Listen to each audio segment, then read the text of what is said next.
भाई का हिस्सा खाने वाले को ईश्वर कौन सा दंड देते हैं?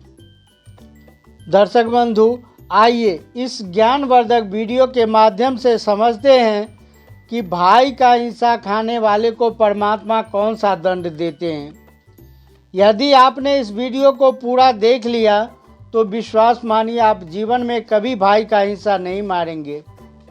इस वीडियो को उन लोगों को भी अवश्य ही भेजिए जो भाई का हिस्सा खाकर अपने आप को होशियार समझते हैं। मित्रों, किसी गांव में चंदन और कर्मा नाम के दो भाई रहते थे। दोनों भाइयों का विवाह हो चुका था। चंदन बड़ा था और कर्मा छोटा था। चंदन बड़ा ही चालाक और धूर्त किस्म का इंसान था, लेकिन उसका छोटा भाई कर्मा बड़ा ही मेहनती और सीधा सज्जन व्यक्ति था। दोनों भाइयों के हिस्से में बराबर बराबर ज़मीन मिला था, लेकिन जब भी फसल कटती थी तो चंदन के खेत में जितना अनाज निकलता था उससे दुगुना कर्मा के खेत में निकलता था। यह देखकर चंदन जल भून जाता था। चंदन के खेत में कम अनाज निकलने का कारण था उसका घुमक्कड़ स्वभाव। वह अक्सर घूमने फिरने में ज़्यादा समय बिताता था, कभी इस नेता के पास तो कभी उस नेता के पास, कभी इस गांव में पंचायत तो कभी उस गांव में पंचायत, कभी यार दोस्तों के साथ हंसी ठिठोली तो कभी दिन दिन भर बैठकर ताश पत्ता खेलता रहता था। वह अपनी फसल को ठीक से देखभाल नहीं करता था। न उसकी समय पर निराई बुनाई हो पाती थी और न समय पर फसल को पानी देता था। यही कारण था कि फसल उसके भाई की अपेक्षा बहुत कम पैदावार देती थी। मित्रों, विद्वानों ने एक बात कही है, गौ सेवा, स्त्री, विद्या, सज्जन, पुरुषों से मेल मिलाप, बालक, वृद्ध और खेती, अगर इनकी ठीक से देखभाल नहीं की गई तो ये शीघ्र ही नष्ट हो जाते हैं। मनुष्य में छल बल की अनदेखी नहीं करें। दूसरी बात धन के विषय में कही गई है कि धन मनुष्य के पास तभी संग्रह हो पाता है यदि वह इन चार बातों को ध्यान में रखता है। पहली बात, धन की उत्पत्ति हमेशा शुभ कर्मों से होती है। दूसरी बात, प्रतिभा से धन की वृद्धि होती है। तीसरी बात, चतुराई से धन आपके पास जड़ जमा लेता है। और चौथी बात, समय समय पर उसकी देखभाल करते रहने पर वह आपके यहाँ सदैव सुरक्षित रहता है। दर्शक बंधु, मनुष्य के जीवन में उन्नति के ये 6 मूल मंत्र बताए गए हैं। पहला है उद्योग अर्थात व्यवसाय। दूसरा है संगम अर्थात मिलजुल कर काम करना। तीसरा है दक्षता अर्थात होशियारी के साथ काम करना। चौथा है धैर्य, इसका मतलब है गंभीरतापूर्वक, जल्दबाजी या हड़बड़ी में नहीं। पांचवा है स्मृति अर्थात यादादाश्त, अगली पिछली गलतियों को याद रखना और उनसे सबक लेना। छठा है सोच विचार कर कार्य आरंभ करना। ये उन्नति के 6 मूल मंत्र बताए गए हैं। और मित्रों, आपको एक और महत्वपूर्ण बात बताता हूँ। अगर जीवन में कभी धनहीन नहीं होना चाहते हो तो इन 6 कामों को ध्यान में रखना। पहला, कभी नशा का सेवन मत करना। दूसरा, नींद को जीत कर रखना। तीसरा, जरूरी बातों की जानकारी रखना। चौथा, अपने नाक, आँख, कान और मुंह को विकारों से बचाकर रखना।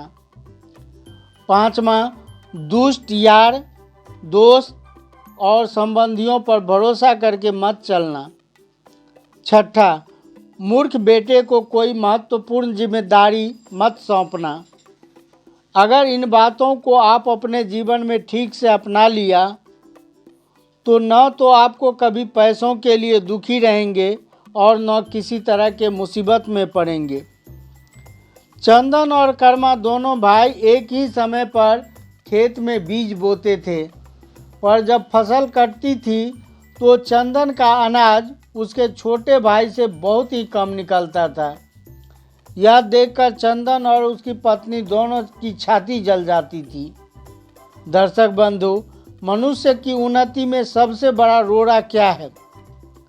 सबसे बड़ा रोड़ा होता है दूसरों की तरक्की से जलना। जो आदमी दूसरे की तरक्की को देखकर जलता है वह अपनी उन्नति करना भूल जाता है। फिर तो वह दूसरों की तरक्की को रोकने में ही अपना सारा समय, सारी बुद्धि, सारा पैसा खर्च कर देता है। चंदन ने सोचा, छोटा भाई अपने खेत में बहुत मेहनत करता है, इसलिए उसके खेत में मुझसे ज़्यादा अनाज पैदा होता है। क्यों न मैं भी छोटे भाई के साथ मिलकर साझे में खेती करूं। इसके दो फायदे होंगे, एक तो मुझे काम भी ज़्यादा नहीं करना पड़ेगा और दूसरा अनाज भी मुझे बहुत सारा मिल जाएगा। यही सोचकर चंदन एक दिन कर्मा से बोला, देख भाई, मैं तुझे एक सुझाव देता हूँ, इसमें हम दोनों का ही फायदा होगा। अभी तक हम दोनों अकेले अकेले खेती करते आए हैं, क्यों न हम दोनों भाई शामिल में फसल उगाएं। क्योंकि कहते हैं एक अकेले राह चलने से अच्छा है दो लोग, चार को मिलकर खेती करना अच्छा है, पांच को मिलकर भोजन करना अच्छा है और अनेक को मिलकर युद्ध लड़ना अच्छा है। ऐसा करने से काम भी आसान हो जाता है और जीवन में आनंद की अनुभूति होती है। तुम भी खेत में अकेले लगे रहते हो और मैं भी, इसलिए हम लोग काम को समय पर पूरा नहीं कर पाते हैं। यदि दोनों भाई मिलकर करेंगे तो कार्य जल्दी भी हो जाएगा और समय पर पूरा भी हो जाएगा। बड़े भाई की बात सुनकर छोटा भाई बोला, भाई अगर ऐसी बात है तो ठीक है, आज से हम दोनों भाई शामिल में ही खेती करेंगे। इससे अच्छी बात क्या होगी? मिलजुल कर करने से काम भी आसान हो जाएगा और भाई भाई में प्रेम और सौहार्द भी बना रहेगा। छोटा भाई बड़ा भोला था, वह साथ साथ खेती करने को तैयार हो गया। इधर जब बरसात का मौसम आया तो छोटे भाई ने बड़े भाई से कहा, भैया चलो चलकर खेत की जुताई करवा लेते हैं। बारिश के बाद समय पर हम अपने खेतों को बो देंगे। बड़ा भाई बोला, हाँ हाँ, तुम ठीक कहते हो, खेतों की जुताई हो जानी चाहिए। चलो तुम तब तक खेतों पर पहुँचो, मैं तब तक दूसरे गांव से होकर आता हूँ, वहाँ एक ज़रूरी काम है। इस प्रकार बहाना बनाकर वह घूमने के लिए चला गया और छोटा भाई खेतों की जुताई करने चला आया। चंदन इधर जब शाम को लौट कर आया तब तक छोटे भाई ने सारे खेतों की जुताई करवा दिया था। इसी तरह खेतों को बोने का समय हुआ तो छोटे भाई ने फिर अपने बड़े भाई से कहा कि भाई अब चलो हम अपने खेत की बुआई करवाते हैं। बड़े भाई ने फिर बहाना बनाया और बोला, छोटे आज तो मुझे एक ज़रूरी मीटिंग में जाना है, तुम चलो मैं अभी मीटिंग से होकर आता हूँ। छोटा भाई फिर अकेला ही चल पड़ा और खेतों की बुआई करवा दिया। चंदन जब लौट कर आया तब तक खेतों की बुआई पूरी हो चुकी थी। कर्मा ने सोचा, चलो कोई बात नहीं, बड़ा भाई किसी ज़रूरी काम से जाता होगा, वह बेचारा अकेला ही पूरे दिन में खेत में लगा रहता था। इस प्रकार जब भी खेत में काम करने का समय आता, चंदन कोई न कोई बहाना बनाकर घर से निकल जाता था और खेतों की निराई, बुनाई और सिंचाई का काम छोटे भाई कर्मा को अकेले ही करना पड़ता था।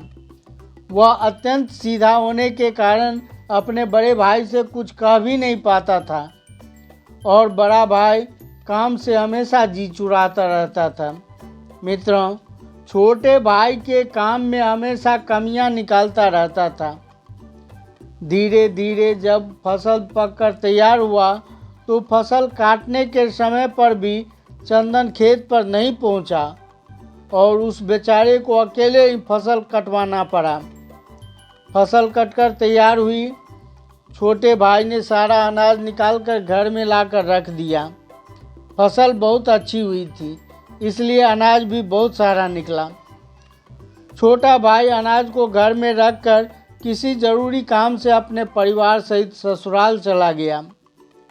कोई बहुत जल्दी का काम था, इसलिए अपनी पत्नी के साथ ससुराल चला गया। सोचा जब लौट कर आएंगे तब अनाज का बंटवारा कर लेंगे। इधर अनाज को देखकर चंदन की नीयत खराब हो गई।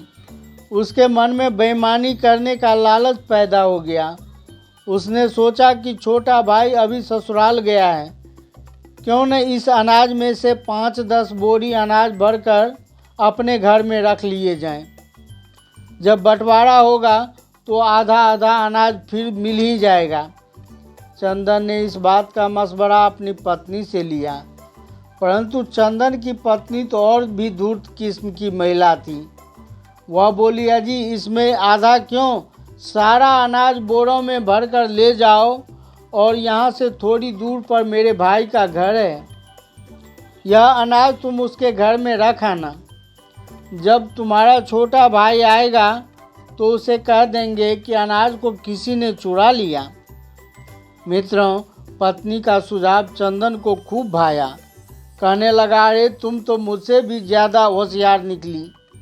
मित्रों, अब तो उस धूर्त चंदन ने अपने साले की मदद से रात में सारा अनाज बोरी में भरकर साले के घर पहुंचा दिया और सारा अनाज एक कमरे में बंद कर बाहर से ताला लगा दिया। इधर 2 दिन बाद उसका छोटा भाई कर्मा जब अपने ससुराल से लौट कर आया तो उसने देखा कि घर में अनाज का एक भी दाना नहीं है। वह एकदम से घबरा गया। इधर चंदन ने सुना कि उसका छोटा भाई पत्नी के साथ ससुराल से वापस आ गया है, तो उससे बातें बनाने के लिए, उसे समझाने के लिए अभिनय करता हुआ आंखों में नकली आंसू लेकर भाई के घर पहुंच गया। छोटे भाई ने पूछा, भैया सारा अनाज कहाँ चला गया? मैं तो तैयार कर यहीं रख कर गया था। तो चंदन रोने का बहाना करते हुए बोला, भाई सारे अनाज को रात में चोर चुरा ले गए। हाय, अब क्या होगा? पूरी साल हम अपने बच्चों को क्या खिलाएंगे? इसी बात को सोच सोच कर मुझे रोना आ गया। चोरी की बात सुनकर छोटा भाई बड़ा दुखी हुआ। सोचने लगा, बड़ी मेहनत से मैंने फसल उगाई थी। 2 दिन के लिए मैं ससुराल क्या गया, कोई हमारा फसल ही चुरा ले गए। अब हम अपने बच्चों को क्या खिलाएंगे? बड़ा भाई बोला, भाई जो होना था सो हो गया, अब हम कर भी क्या सकते। अब जैसे भी हो बच्चों का पेट तो पालना ही पड़ेगा। मैं अपनी ससुराल से थोड़ा अनाज मांग लाऊंगा, कुछ दिनों का गुजारा तो हो जाएगा। तुम भी अपनी ससुराल से मदद ले लो। इस प्रकार छोटे भाई को दिलासा देकर चंदन अपने घर लौट गया और आकर अपनी पत्नी के सामने बड़ा प्रसन्न होता हुआ कहने लगा, हे भाग्यवान, अपना तो अब काफ़ी दिनों तक का गुजारा हो गया है। 1-2 साल तक अब हमें कमाने की ज़रूरत भी नहीं होगी। बैठकर आराम से मौज उड़ाएंगे। छोटा भाई सोचे कि वह क्या करेगा। मित्रों, चंदन ने कर्मा से अपने खेत भी अलग कर लिए। इधर कर्मा बहुत चिंतित था कि अब वह क्या खाएगा और अपने परिवार को क्या खिलाएगा। तब उसकी पत्नी ने उसे समझाया कि चिंता मत करो, भगवान पर भरोसा रखो। जब उसने मुंह बनाया है तो खाने को भी अवश्य ही देंगे। कुछ दिनों के लिए मैं अपने मैके से अनाज मांग लाती हूँ, तब तक हमारी अगली फसल भी तैयार हो जाएगी। तुम एक काम करो, अपने घर के बाहर जो एक छोटा सा खेत बंजर पड़ा है उसकी तैयारी कर, उसमें सब्जियां लगा दो। सब्जियां तैयार होगी तो हमें बाजार से खरीद कर नहीं लाना पड़ेगा। पत्नी की बात सुनकर कर्मा कुदाल उठाई और उस खेत को खोदने के लिए चल दिया। खेत की खुदाई का कार्य शुरू हो गया। खोदते खोदते उसकी कुदाल एक पत्थर से टकराई। उसने पत्थर को हटाने के लिए उसकी और गहराई से खुदाई की। मित्रों, जब उसने पत्थर को हटाया तो पत्थर के नीचे से सोने के सिक्कों से भरी एक तांबे का घड़ा मिला। वह उस घड़े को निकालकर खुशी खुशी अपने घर पर आ गया। सोने के सिक्कों से भरा हुआ तांबे का घड़ा जब अपनी पत्नी को दिखाया तो पत्नी भी बड़ी प्रसन्न हुई और बार बार भगवान का आभार प्रकट करने लगी। कहने लगी, धन्य हो प्रभु, अगर किसी का एक मार्ग बंद हो जाता है तो उसे घबराना नहीं चाहिए। परमात्मा उसके लिए कई और मार्ग खोल देते हैं। यदि यह चोरी ना हुई होती तो ना तो आप उस बंजर जमीन को खोदने जाते और ना तो यह घड़ा हमें मिलता। सच ही कहा है किसी ने, अगर भाग्य पक्ष में हो तो हाथ से गया हुआ, चोरी हुआ, खोया हुआ धन भी वापस मिल जाता है। अगर भाग्य विपरीत हो तो आया हुआ धन भी चला जाता है। अब तो दर्शक बंधुओं, कर्मा, उसकी पत्नी और बच्चे सुखपूर्वक रहने लगे। कुछ सोने के सिक्कों को बेचकर घर में उपयोग की सारी वस्तुओं को खरीद लाया। अनाज भी घर में काफ़ी आ गया। उसके जीवन में किसी चीज़ का अभाव नहीं रहा। इधर धीरे धीरे 6 माह बीत गए। उधर चंदन की पत्नी ने अपने पति से बोली, अजी सुनते हो, बहुत दिन हो गए हैं। भैया के घर में जो धन रखे हैं उन्हें ले जाकर मंडी में बेच आओ और बाज़ार से कुछ खाने पीने का सामान भी ले आना। मेरे लिए नए कपड़े और जेवर बनवा कर ले आना। चंदन ने कहा, हाँ प्रिय, तुम ठीक कहती हो। धन तो हम बेच ही देंगे। मुझे लगता है कि हमें और कुछ दिन इंतज़ार कर लेना चाहिए। अगर छोटा भाई देखेगा कि तुम्हारे लिए नए वस्त्र और आभूषण लाया हूँ तो वह सोचेगा कि इसके पास धन ही नहीं था तो कहाँ से ले आया। तो वह समझ जाएगा। और स्त्रियों का यह स्वभाव होता है कि जब तक वे अपने आभूषणों को किसी को दिखा नहीं देती तब तक उन्हें चैन नहीं मिलता। इसलिए थोड़े दिन और इंतज़ार कर लो। मित्रों, इस प्रकार उसने अपनी पत्नी को समझा दिया। धीरे धीरे कुछ महीने और बीत गए। एक दिन चंदन की पत्नी ने ज़्यादा ही जिद की तो चंदन वह अनाज बेचने के लिए तैयार हो गया। वह बैलगाड़ी लेकर अपने साले के घर पहुंचा। जिस कमरे में वह अनाज बंद था उसमें ताला लगा हुआ था। चंदन ने अपने साले से कहकर ताला खुलवाया। अब तो पहले कभी भी उस कमरे का ताला नहीं खोला गया था। जैसे ही दरवाज़ा खुलता है तो कमरे के अंदर का नज़ारा देखकर हैरान रह गया।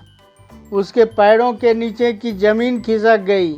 उसने देखा कि कमरे में हजारों की संख्या में चूहे दौड़ रहे थे। धान का एक भी दाना चूहों ने साबुत नहीं छोड़ा था।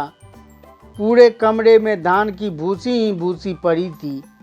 यह देखकर चंदन सिर पकड़कर बैठ गया। चूहे उसका सारा धान खा लिया था।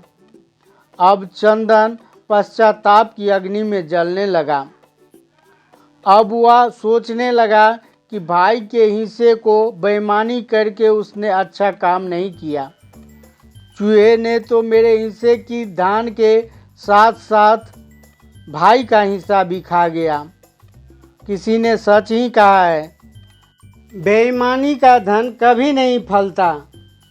परमात्मा कहीं न कहीं उसका हिसाब जरूर लेता है।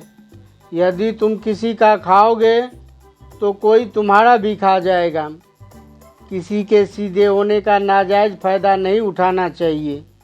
सीधे सज्जन लोगों की मदद परमात्मा करते हैं। चंदन आज बड़ा ही दुखी मन से अपने घर लौट गया और पत्नी को सारी बात बताई कि हम अपने छोटे भाई का बेईमानी की उसका नतीजा हमें मिल गया। हमारा सारा अनाज चूहों ने खा लिया। अब हम क्या करेंगे? हमने तो दूसरों से कर्ज मांग मांग कर अपने सिर पर खूब चढ़ाया, खूब मौज उड़ाए। सोचा था अनाज बेचकर चुका देंगे। अनाज का एक दाना भी चूहों ने हमारे लिए नहीं छोड़ा। अब कहाँ से हम कर्ज चुकाएंगे और कहाँ से बाल बच्चों को खिलाएंगे? मित्रों, अब तो चंदन की ज़िंदगी में एक एक दाने का अभाव हो गया। भूखों मरने की नौबत आ गई।